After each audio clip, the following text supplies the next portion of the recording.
Hello, one final time from Sydney, Australia. Joining me today is Professor Eric Segall, who reached out to me and said, hey, I want to interview you on your show about your trip to Australia and your friend and everything that happened. And then if you want, we can talk a little Supreme Court stuff. That's exactly what we did on today's episode of Stand Up from Sydney, Australia. Before I fly back tomorrow, and I thought it was pretty good. We had a really good conversation, as a matter of fact, the first 10 minutes or so about my trip and my friendship here, and then we really get into it if you wanted to skip ahead if you don't care about my trip and my friendship here. But I think it's a pretty great conversation, as it always is, with Eric Segall, the Georgia State University constitutional law scholar, author of 2 great books, and the host of the Supreme Myths podcast, takes over the show, at least for the beginning, and tries to do his best job interviewing me. We had fun. I think it's fun. I hope you enjoy it. This is probably my only or last dispatch from Australia, headed back on a flight that's going to take apparently a very long time. I'm not sure how many days or when I return, sometime in September, I think. No, it'll be, I guess, August 11th on the East Coast is what it's supposed to be. We'll see if it all works out and I make it safe. So I will talk to you then. And until then, here is my conversation with Eric Segall, who is going to open as the host of it. We'll see how it goes. Welcome to Stand Up with Pete Dominick. This is Eric Segall. This is not Pete Dominick. You might know I have a podcast. We're not going to talk about that today. Today, we're going to talk about Pete and his world travels. I have a feeling, and I could be wrong, I have a feeling we may get some stories when Pete Dominick travels to foreign lands and acts the way Pete Dominick normally acts.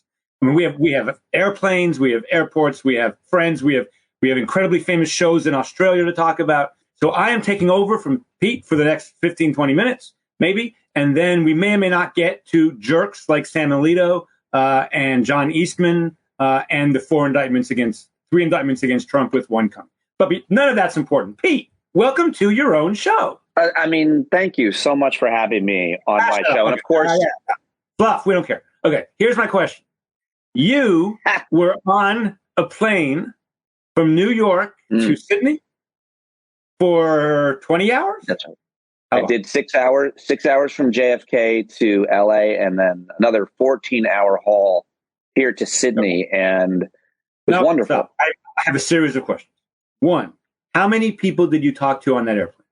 Getting onto the airplane, getting off of the airplane, in that entire 20 hours, how many people did you talk to? I'll say almost no one. Are you a jerk on a plane? I keep a low profile on a plane. I find that kids and mothers are afraid of my appearance. Well, most rational people. I just basically my role on the plane is, if anything goes wrong, to save it. I disagree. I think your role on the plane, especially these days when delays and everything else, your role on the plane, and I feel strongly about this, is to make people laugh on the plane, because you do that really well. No, not the case. And I think when people are miserable and suffering, that's how you can bring joy to the world. If a flight attendant said, "Is there a comedian on the plane?" I wouldn't even blink. I'd be like, I would look around. I'd look up. I don't see anybody. What was it like flying for 20 hours for someone who, frankly, I think has trouble staying still for about 20 minutes? Yeah, physically, I have a hard time staying still, but I'm a tiny man. I fit nicely and tightly in that seat. You're a teeny weeny. You're a teeny weeny man. Yeah. I mean, I'm not quite as small as you. They have a special seat, I think, for you, right? It's got it's like a booster.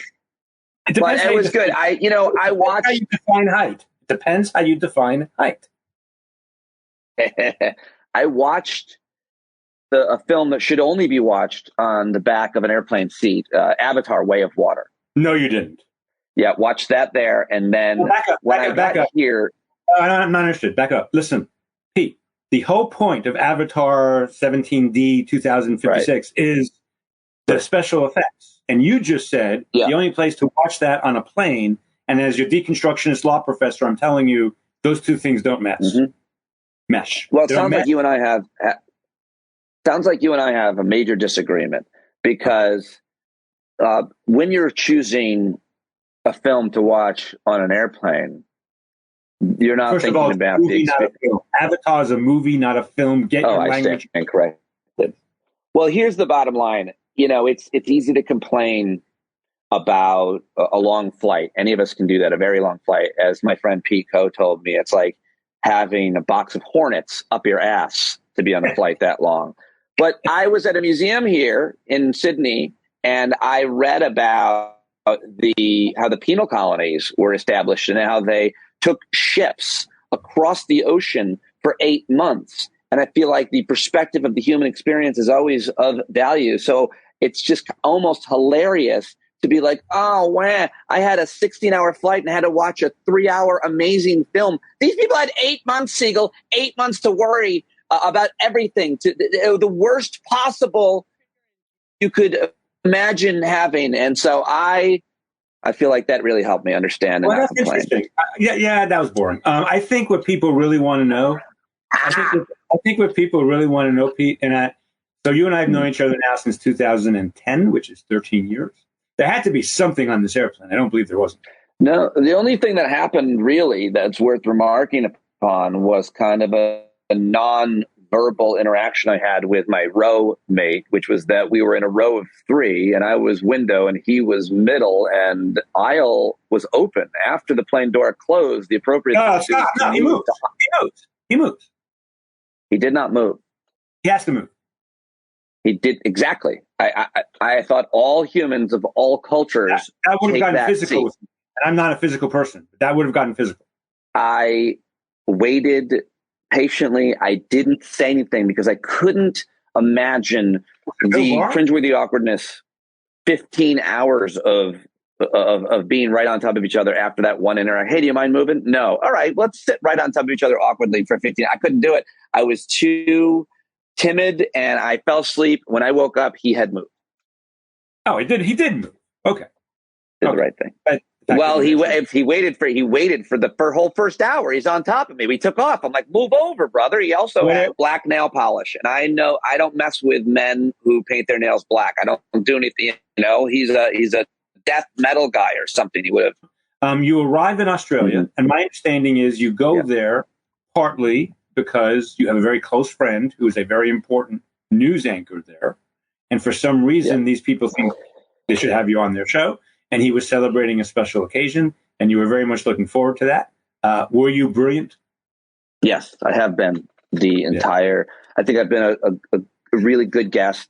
Both my hosts, adults and the children, would attest to that. I've been a good guest. I'd like to know what their perspective is. I'll call him and ask him. Let's find Gabe, but we'll do that. Yeah. Well, I've been a guest. So it was the primary and really the only reason I would come this far across the planet.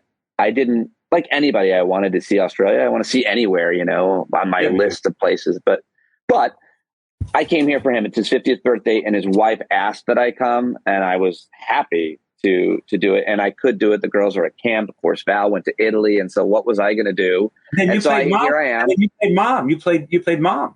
That's right. Their mom after the first week, she had to go on a business trip. So it's just me and my buddy and their kids. And so she coined me before she left. She said, pay attention to whatever bald mom says. And so, they've been calling me bald mom. And now at a point where it's not even cynical. Like my buddy Campbell, he goes, no, I'll drive the twins to school and bald mom will stay here.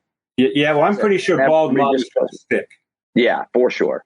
Yeah, anyway, it's been great. And I'm happy to see you and talk to you. And I bet you people really want to hear more about, and I'll be sharing more about my trip, but more from you than from me. More question. I'm sorry. All right. Go ahead. Okay. So I'm just kind of wondering how many times, if ever, the great Pete Dominic put on an Australian accent while he was in the land down under. Little to never. I went overt American anytime I made a mistake.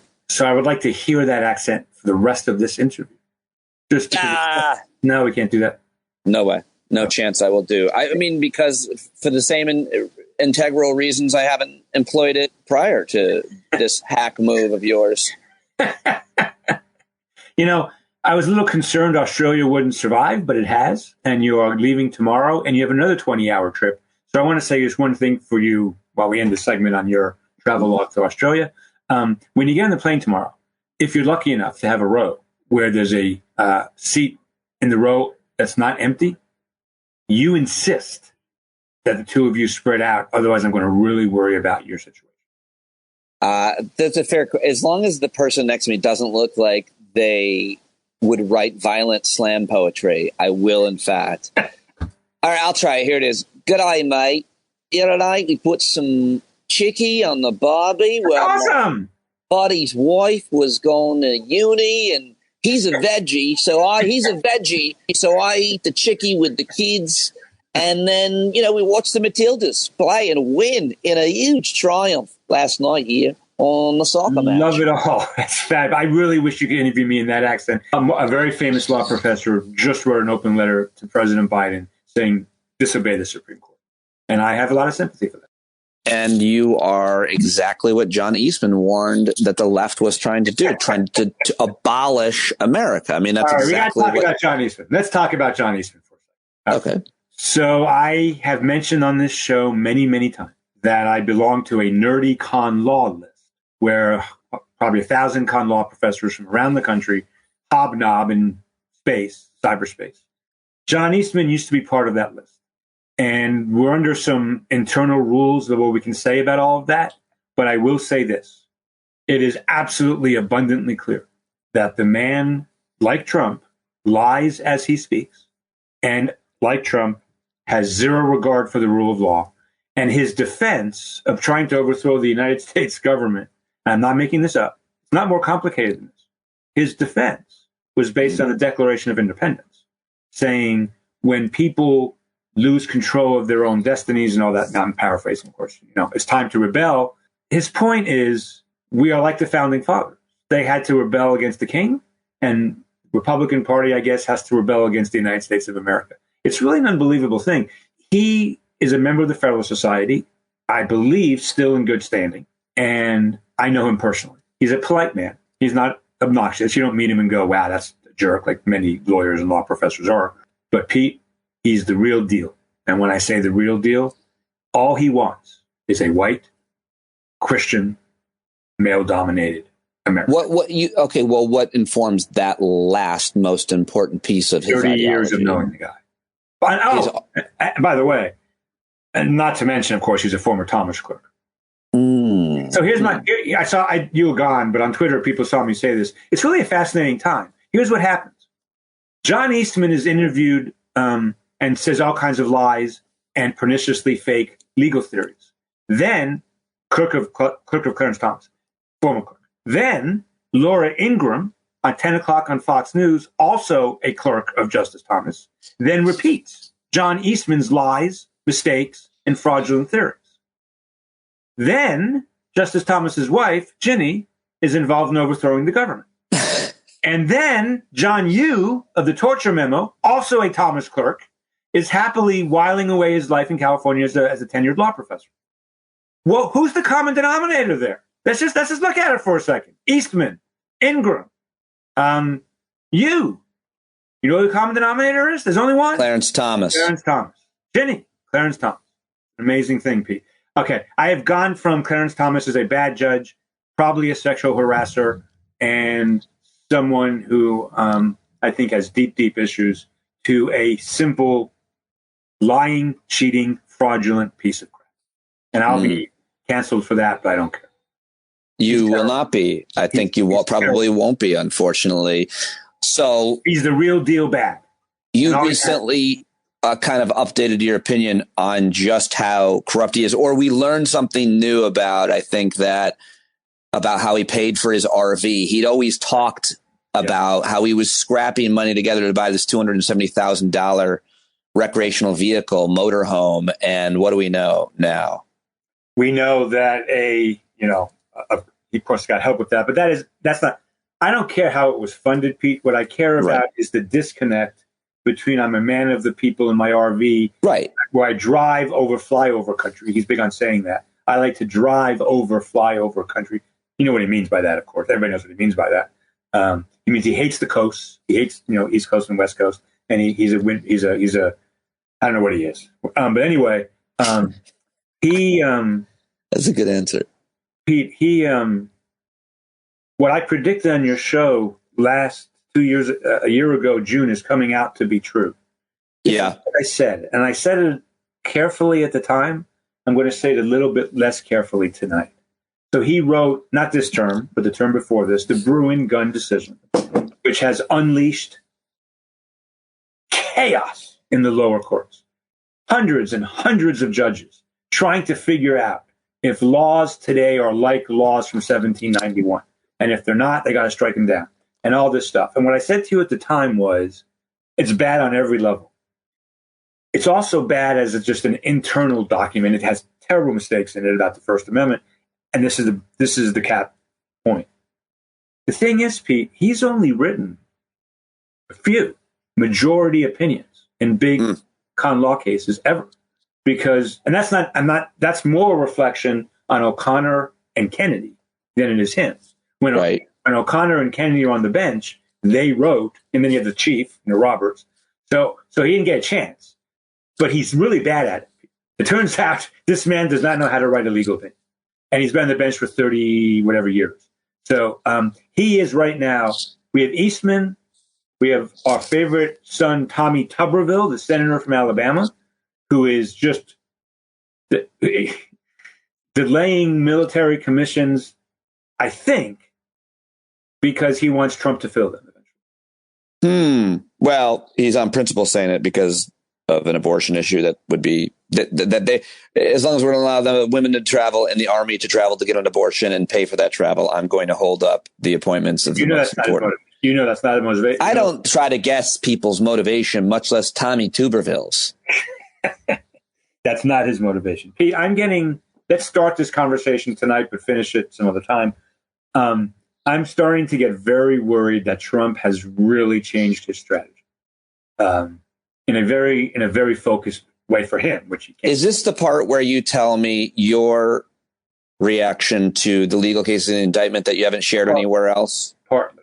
Oh, no, I don't think I've shared anyplace else. I got to think hard about that. All right, so are we now talking about Trump's legal issues and the investigations? No, not yet. We're talking about Trump.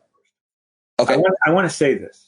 At some point in the last year, I think, Trump changed from I'm going to win this election, next one, 2024, I'm going to win that election, to I'm going to take. And those are different moves. Those are different strategies. If one wants to win, one employs one strategy. If one is going to take it no matter what, or try to take it, one employs a different strategy. Sure. He's now on that strategy. And America hasn't faced this, right? Really, we haven't. A coup from the Civil War, it wasn't even this, because we knew the battle stakes. We knew what was going on there. Right. I think he's going to really try to take it by force. How he's going to do that, I don't know. I doubt he can. I don't think he's smart enough or strategic enough. There's no possible way for him to take it by force now without force. Well, here's the thing. This is why I'm not at all. It only matters who has the guns. Nothing else matters. He doesn't get the guns. Maybe not. And nobody wants. Here's the thing. This is my answer to you, so you don't have to worry. Okay, good. From the person who wouldn't be nominated in the Republican I've never been wrong about any of my predictions. Longtime listeners know that if I'm about to make a prediction, they might want to take a break from the podcast and then come back when I'm done talking. It's this. Nobody wants to go to jail for this guy anymore. They're not showing up at the court hearings for his indictments. Law enforcement does not want to carry the water for this guy. People realize just how much of a maniac he is. The cultists who will vote for him, they'll continue to vote for him. People wanting to die for this man, for whatever he stands for, I just don't think we're that far gone. There's not enough of them. Are there some? Yeah. Will they commit terrorist attacks at abortion clinics, at protests, etc.? Will they kill people? Sure. Will there be violence? I still believe that. But I don't think that they're going to be able to take power the way that you're suggesting. That's fair. A third screen just came up. That's blank. Let's ignore him. That's my computer. Second come back. It's like a ghost. I thought it was your invisible friend, which I always. I'm going to go. All right. I want to say one thing about Trump's indictments. So I'm not a criminal law professor, as everybody here knows. So I am not a legal expert on the criminality of all of this. But I have been looking at it, and I have been thinking about it. two comments. One I know is right. One I think might be right. By far, the easiest case to prove, and it's not close, is the documents case. By far, it's not close. He broke the law.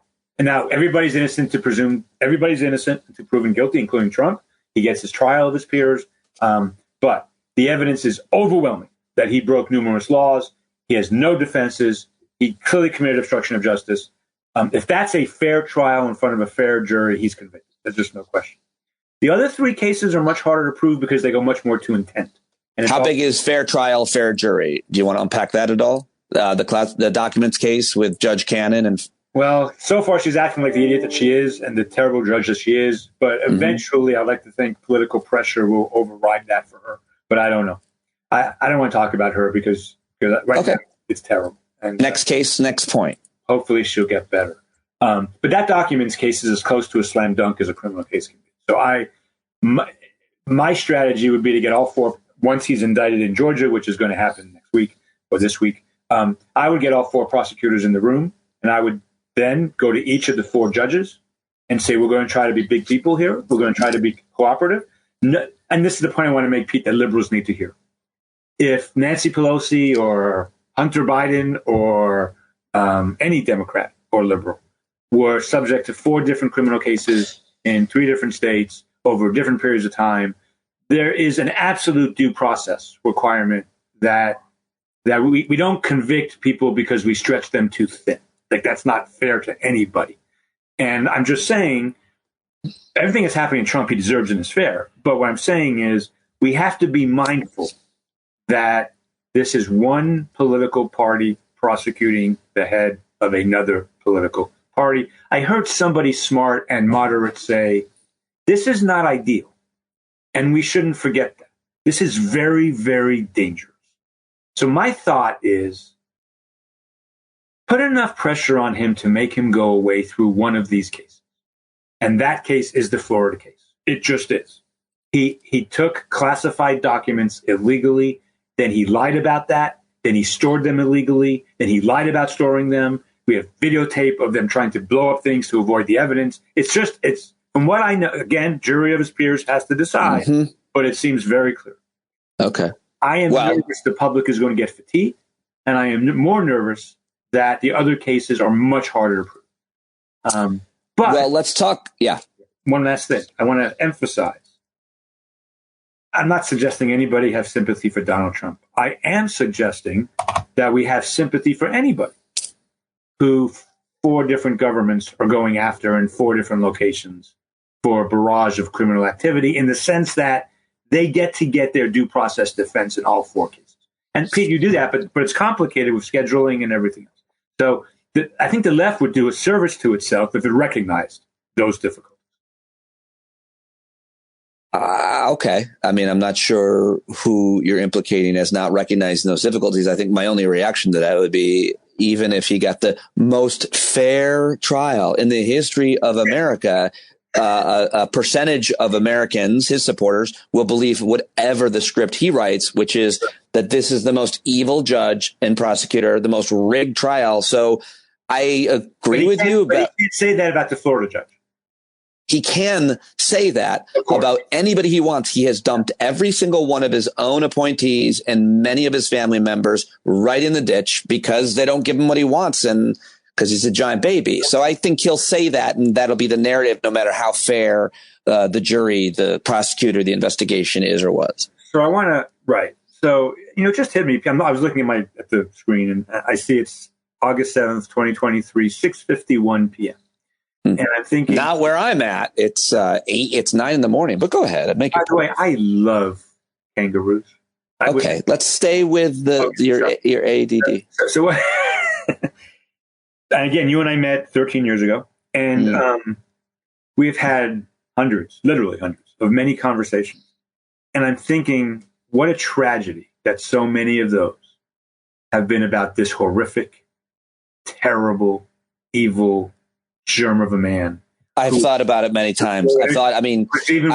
Who's worse than Roy Cohn. Oh, God. Well, only because he had power. Cohn would have been worse as president, probably. But they're equally narcissistic and all that.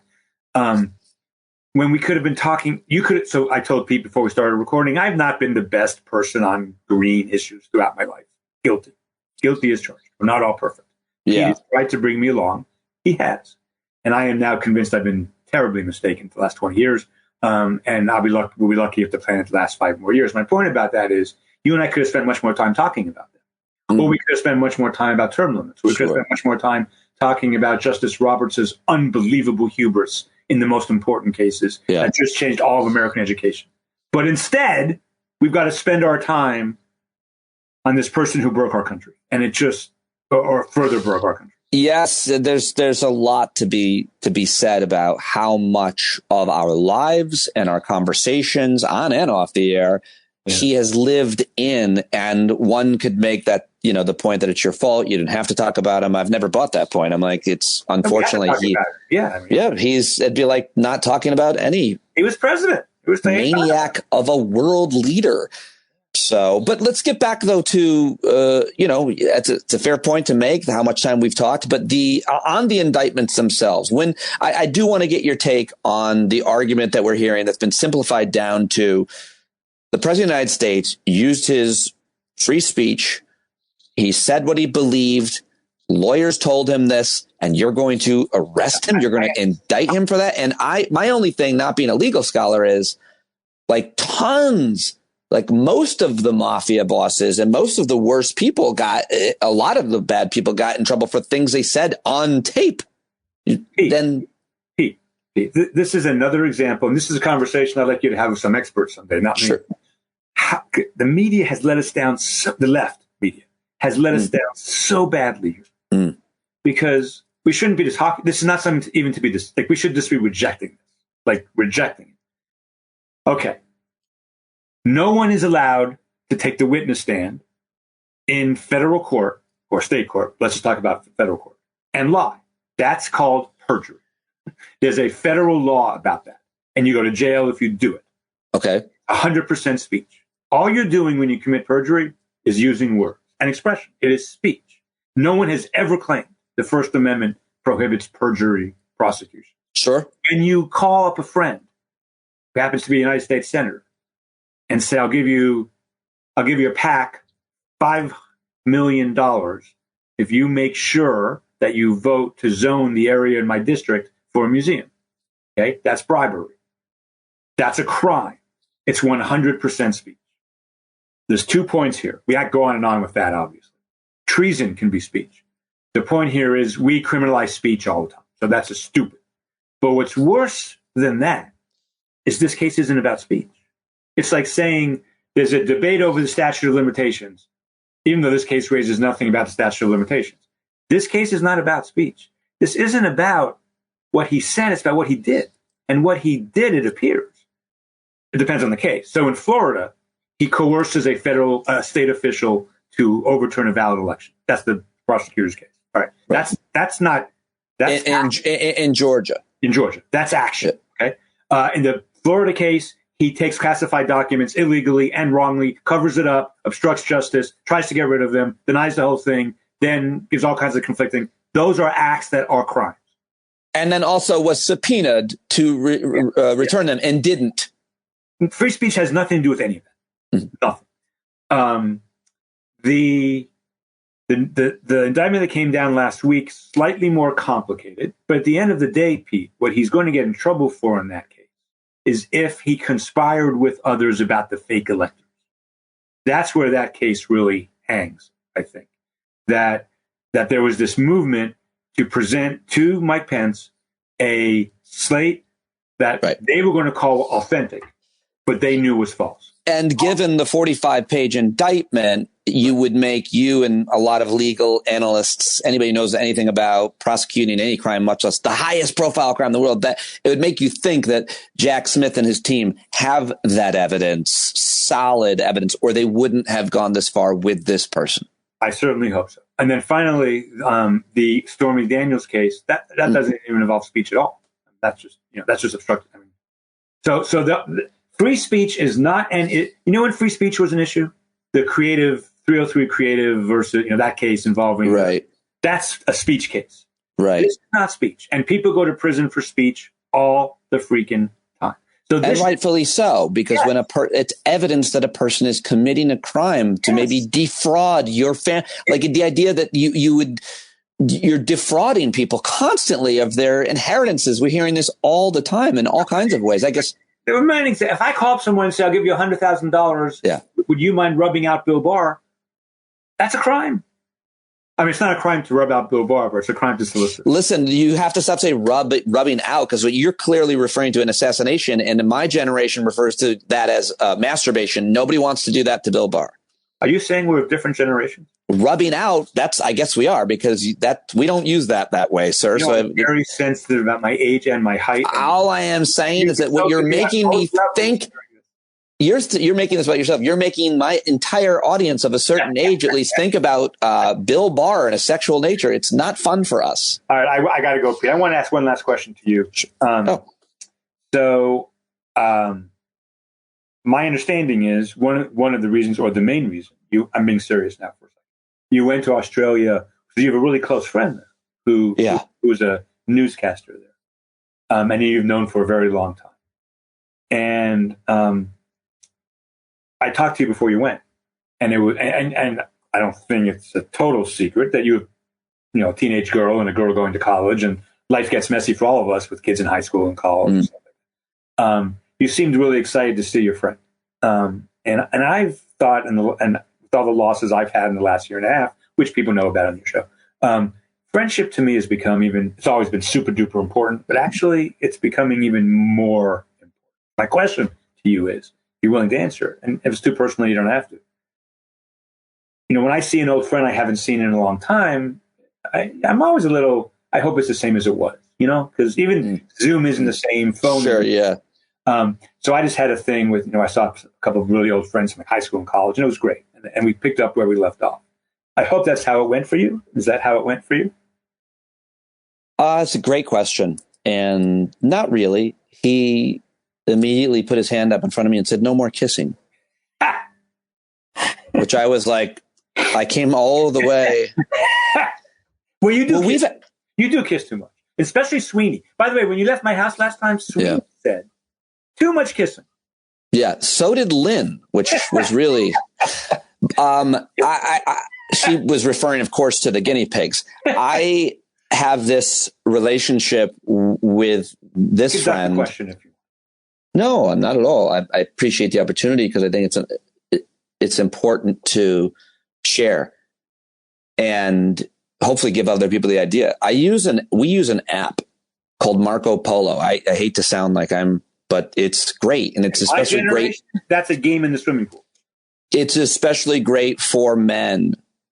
You and I, don't necessarily need it, but it does work for me or anybody, because you talk into, it's just a voice message basically on video. You talk into it. You say a 2-3 minute message, maybe sometimes longer, depending on what's going on in your life. And then the person responds at their leisure. Oh, that's cool. So we have been doing this for 3 years, almost every day. And I don't know if codependency is real, for me to him or him to me, or if it's a bad thing, but we have really become closer through that app. And we talk regularly. Coming here and being in his space and around his family, obviously different.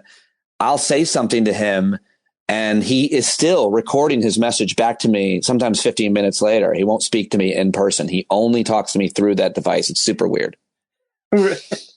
It is weird to see his legs. So we have, so this trip it's his 50th birthday, and he gave me a gift, the gift of his family, the gift of Australia. And he and his amazingly classy, hilarious, brilliant wife, Lisa, have basically said, they're like older siblings to me type of friends. They're very free with their advice because I'm very interested in it, and clearly. And so, they're like, make this your vacation, make sure you go, you don't need us. We're going to be working. We have, they couldn't take time off.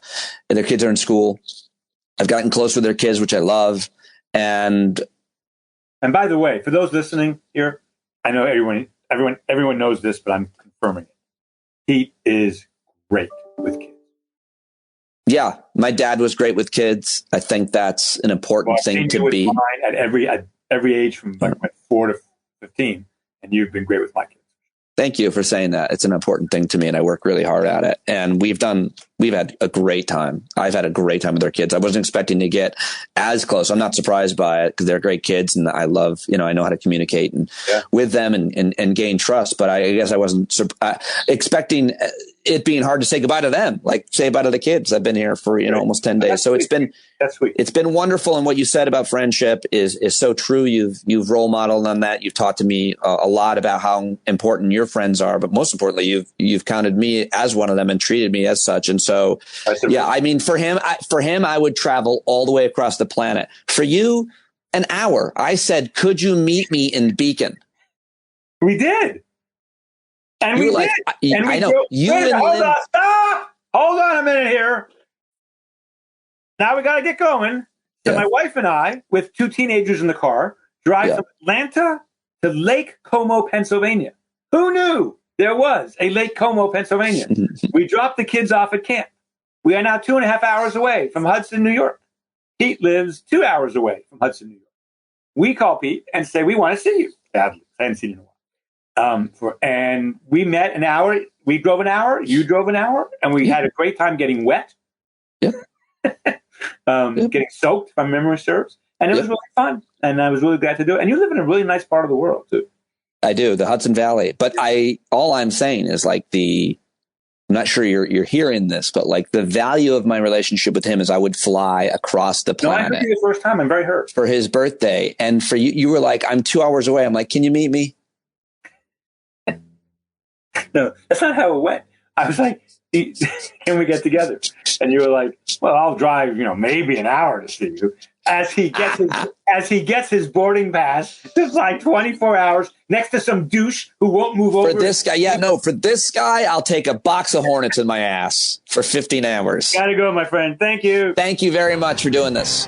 My pleasure. I love it all. All right, bud.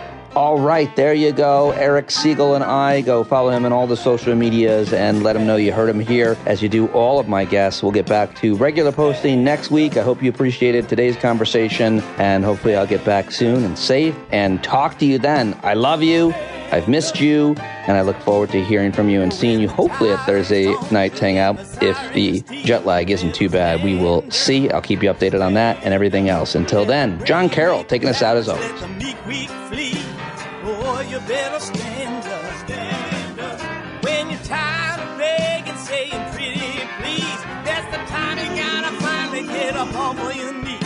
When you can't see the forest for the burning trees, you got to stand up. Hey, you've been sitting so long, you got the creaky knees, you got to stand up. Stand up. I think you're driving wheels with leaking grease. Boy, you better stand up. Stand up. Well, there's a whole lot more of us who know what's right. They'll keep right on ignoring us if we keep sitting tight. You got to open up the window to let in some light. You got to stand up. That's right. You got to rise up. You got to stand up. You got to stare the devil straight in the eye. You got to let him know it's his turn to go. All you hear is a lie. Don't get up off of your butt, get down off of your fence. And even if it ain't a very friendly audience, well, they'll begin to listen when you start making sense. And you stand up, stand up. No need to point your rifle to defend your town. Just stand up, stand up. You know they can't deny you what you're laying down. Boy, you better stand up. Stand up. Show your face of every color, yellow, black, red, and brown. This is the place where every lost child will finally be found. There's only one thing to do before we stand our ground, and that's stand up. Stand up. Well, the founding fathers saw a land for all. They had to stand up. They had to stand up. They had a keen imagination for a crystal ball, drawing all the plans of stand up. But all they had to go on was the time they were in, with other causes for laws, and since they weren't even sin, win. They knew that change was gonna come before the change could begin. They had to stand up. All right, they had to stand up. We got to stand up. We got to look the devil square in the eye. We gotta let him know it's his time to go and make it clear when all we hear is a lie. Why you lying awake wondering where the money all went? It'll be the cost of freedom that'll go unspent. You can see him flee the scene of that experiment if you stand up. All right, we got to speak up. We got to reach up and raise your voice in every way you know how. Don't be toes up. You got to show up. Ain't no better time to do it than now. No need to pledge allegiance to no wanton tribe. Rise up, show obedience to the voice inside, and listen well, and it'll tell you not to run and hide. It says stand up. Oh, got to stand.